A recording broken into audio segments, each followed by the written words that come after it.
கதை கூட படையப்பா மூல கதை என்னுடையது தான். கல்கி அவருடைய பொன்னியின் செல்வன் எனக்கு ரொம்ப பிடிச்ச புத்தகம், நாவல் அது. அதில் வர நந்தினி கேரக்டர் ரொம்ப பிடிச்சிருந்த கேரக்டர், நந்தினி கேரக்டர்.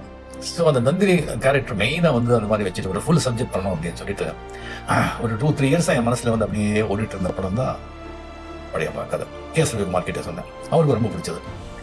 ஸோ பிடிச்சிட்டு நல்லா இருக்கேங்க சார், நான் ஸ்க்ரீன் ப்ளே பண்ணுறேன் அப்படின்னு சொல்லிட்டு ஒரு ஸ்க்ரீன் ப்ளே அண்ட் டைலாக் ரொம்ப அருமையாக பண்ணியிருந்தார். செஞ்ச பிறகு இதை எனக்கு என்ன டைட்டில் வைக்கலாம் அப்படின்னு சொல்லி பண்ணும்போது நான் எனக்கே தெரியாது, டக்குன்னு சொல்லி எனக்கு வந்து படையப்பா அப்படின்னு வந்தது. அதுக்கு நான் கேள்விப்பட்டதே கிடையாது. சில டைம்ல அப்படி ஆகும். சில என்னுடைய படங்கள் வந்து நிறைய படங்கள் நான் தான் வந்து டைட்டில் வச்சிருக்கேன். டக்குன்னு தோணும், அண்ணாமலை, பாஷா, வீரா, முத்து, இந்த மாதிரி எல்லாம். படையப்பா சொன்ன உடனே ரவிக்குமார் ரொம்ப ஷாக். படையப்பா இவங்க சார் கேள்விப்பட்டதே கிடையாது, அவ்வளோதான் சார் படையப்பா, எப்படி கேட்கறதுக்கு எப்படி இருக்கு, நல்லா இருக்கு. பட் என்னமோ பழைய எம்ஜிஆர் படத்தில் 50s 40s வந்து அந்த சேனாதிபதி வந்து படையப்பா மாறப்பா அப்படின்னு கூட வந்து நிற்கிறாங்களே, அந்த மாதிரி இருக்கு சார். சார் நல்லா சவுண்ட் நல்லா இருக்கு சார், வச்சுருங்க. அது ஓகே சார், பட் இந்த சாரி இப்படி ஏதாவது பேசுவாங்க சார், தப்பாக பேசுவாங்க, எப்படி பேசத்தான் இருப்பாங்க, அதுக்கெல்லாம் கவலைப்பட்டேன் எப்படி சார், அவங்களெல்லாம் கவலைப்படக்கூடாது. படையப்பா டைட்டில் சரி, நான் ஏதாவது ஒன்று பிடிச்சாங்கன்னா அவ்வளோதான் அப்படின்னு சொல்லி அவருக்கும் தெரியும். அதுக்கப்புறம் வந்து எனக்கு வந்து தயானந்த சரஸ்வதி அடிக்கடி நான் மீட் பண்ணேன். அவர் மீட் பண்ணும்போது அப்படியே வந்து ஆன்மீக விஷயத்தான் பேசி, அதுக்கப்புறம் நாட்டு என்ன நடக்கிறதா பேசி, அதுக்கப்புறம் என்ன சப்மிட் பண்ணுறேன், என்ன படம் பண்ணுறேன்னு சொல்லி என்னுடைய கதையை கேட்கறதுக்கு அவர் வந்து வாடிக்கை. என்ன படம் இந்த மாதிரி படையப்பாவா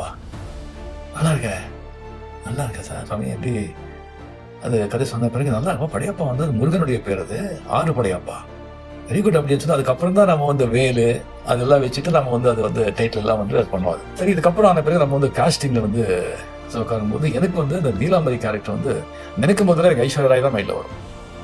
ஐஸ்வர்யா ராய் தான் இது கரெக்ட், இது அவங்க தான் செய்யணும் அப்படின்னு சொல்லி நான் வந்து கம்ப்ளீட்டாக இதில் இருந்தேன். நான் ரவிக்குமார் ரொம்ப நல்லா இருக்கும் சார், பட் அவங்க ரொம்ப பிஸியாக இருந்தாங்க. அவன் ட்ரை பண்ணலாம்னு சொல்லி ட்ரை பண்ண கிட்ட வந்து 3-4 மாதம் அவங்க பின்னாடி சுற்றிருக்கோம். அவர் வந்து பண்டேன்னு சொல்ல மாட்டாங்க, பிஸியாக இருக்காங்க, அங்கே பார்க்குறாங்க. அதுக்கப்புறம் வந்து அவங்களுடைய சினிமா இண்டஸ்ட்ரியில் ட்ரை பண்ணி கிடைக்காம, அதுக்கப்புறம் வந்து அவங்க ரிலேட்டிவ்ஸ் எல்லாம் பிடிச்சி நம்ம வந்து ட்ரை பண்ணோம். அதனால இப்போ நல்லா இருக்கு, நான் பண்ணுறேன் அப்படி சொல்லியிருந்தா இவன் 1 year 2 years வெயிட் பண்ணது கூட எனக்கு ப்ராப்ளமே கிடையாது. ஏன்னா அந்த கேரக்டர் தான், அந்த கேரக்டர் நீலாம்பரி கேரக்டர் கிளிக்கு ஹிட் ஆனாதான் படம், இல்லைன்னு சொன்னால் நோ சான்ஸே கிடையாது. அதுக்கப்புறம் தெரிஞ்சது ஐஸ்வர்யா ராய் வந்து அவங்களுக்கு இஷ்டம் இல்லை, தெரிஞ்ச பிறகு இஷ்டம் இல்லைன்னு சொன்னால் நம்ம இதுக்கு ஒன்று விட்டுருங்க.